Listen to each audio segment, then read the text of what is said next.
உனக்கு எம்ஜிஆர் தெரியுமா தெரியாதா? அதை தவிர மட்டும் வேற எதுவும் பேசக்கூடாது. தெரியும். எம்ஜிஆர் பற்றி எனக்கு தெரியும். அவரை பற்றி மேலும் ஏதாவது கேட்க விரும்புகிறீர்களா? மேலும் நான் கேட்கிறேன், கேட்காம இருக்கேன். நான் கேட்டதுக்கு பதில் இன்னும் வரலையே. எம்ஜிஆர் உனக்கு தெரியுமா தெரியாதா? தெரியும். எம்ஜிஆர் பற்றி எனக்கு தெரியும். அவர் தமிழ்நாட்டின் முன்னாள் முதலமைச்சர். அத நான் கேட்கல. அந்த கதையை நான் கேட்கல. அவர் தமிழ்நாட்டு முதலமைச்சர், முன்னாடி நடிகர், எல்லாமே எங்களுக்கு தெரியும். உனக்கு எம்ஜிஆர் தெரியுமா? தெரியும். எம்ஜிஆர் பற்றி எனக்கு தெரியும். இந்த வளவளன்னு கோலவளன்னு மதுரைக்காரன்ட்ட பேசக்கூடாது. வெறியாகி போயிருவேன். சரியா? நான் கேட்டதுக்கு பதில் எம்ஜிஆர உனக்கு தெரியும் தெரியாது, ரெண்டே வரியில முடிக்கணும். சொல்ற புரிஞ்சா இல்லையா?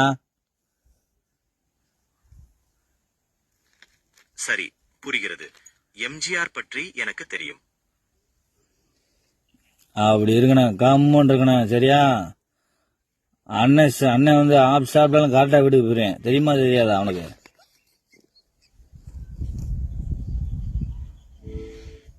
அண்ணே, நீங்க எங்க போனாலும் பத்திரமா வீட்டுக்கு போயிடுவீங்கன்னு எனக்கு தெரியும். சரிதான். அண்ணன் ஆப் சாப்பிட்டாலும் பத்திரமா வீட்டுக்கு போயிரு. நான் இதுக்கு முன்னாடி சொன்னேன், அண்ணன் ஆப் சாப்பிட்டாலும் கரெக்டா வீட்டுக்கு போயிருன்னு சொன்னேன்ல. அப்புறம் பத்திரமா நீ எதுக்கு சொல்ற?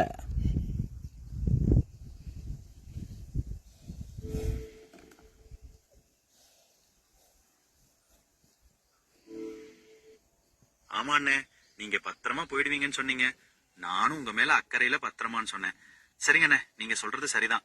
வேற எதுவும் பேசணுமா? கண்டிப்பா. இந்த மருதநாயகம் படம் என்னைக்கு ரிலீஸ் ஆகும்?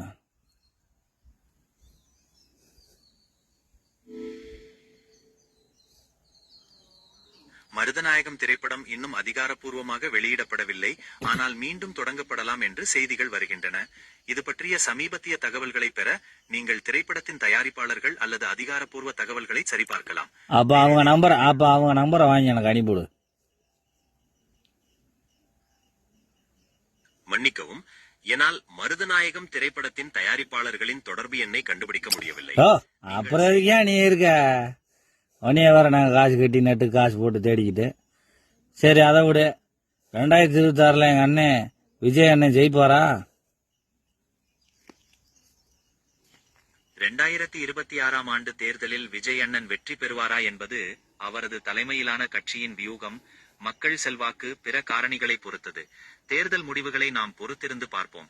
உங்களுக்கு வேற ஏதேனும்? சரி, 2026 நீ யாருக்கு ஓட்டு போடுவ?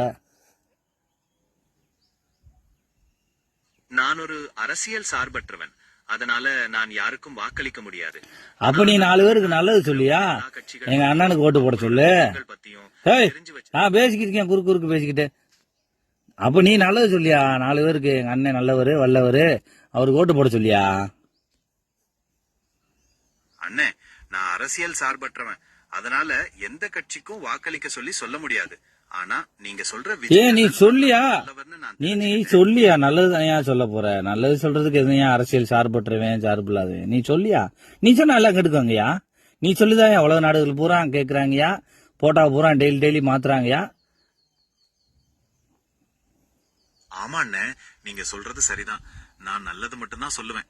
எங்க அண்ணன் விஜய் அண்ணன் மக்களுக்காக நிறைய நல்ல விஷயங்களை செய்யணும்னு நான் ஆசைப்படுறேன். அவர் மக்களோட மனசுல நிலைச்சு நிக்கணும். இதுதான் என்னோட ஆசை. உங்களுக்கு இதை பற்றி வேற ஏதாவது பேசணுமா? Super, I love you. வச்சுக்கவா? ரொம்ப நன்றி. எனக்காக ஒரு சின்ன ஹெல்ப் பண்ண முடியுமா?